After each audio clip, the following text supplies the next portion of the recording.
रांडच्यानी गाडी लवकर बोलवून घेतली आणि होल्ट पाडला. सकाळी सकाळी आलो गाळ्यात तर शेट ती येऊन बसली होती. काय हो म्हणलं अवघड आहे विषय. तिथनं परत नितीन शेठ ही आली पोरं.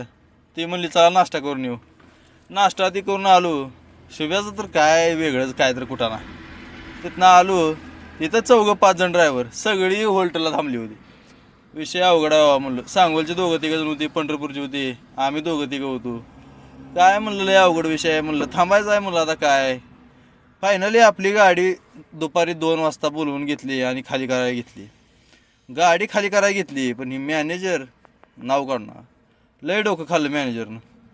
आणि आपल्याला भाडं 10,000 रुपये टेकवलं आणि म्हणला उद्याला सोडतो बाकीचं.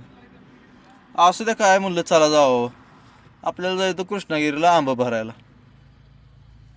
आंबा भरायचं म्हणल्यावर म्हणलं जावं आता. तामिळनाडू कर्नाटक बाँड्रीवरचा टोल नाका फुल जाम. तिथनं निघलो आणि आलो लोकेशनला. तिथनं व्यापाऱ्यानं सांगितलं काटा करून यायचा म्हणून. तिथं काटा ती केला आणि आलो गाळ्यात आलो. 2 दिवस झाला आंघोळ नव्हती म्हणलं आंघोळ करून घ्यावे. आंघोळ ती करून घेतली आणि पोरांनी काय कॅरेट भरायला घेतली चालूच केली ती. तोपर्यंत जाऊन नाश्ता ती करून यावं म्हणलं. काय दिवसभर पण काय खाल्लं नव्हतं गाड्या राड्यामुळं. तिथनं नाश्ता करून ती गेलो. तोपर्यंत आलीच बापूराव, शुभम, शेट पण आलतं.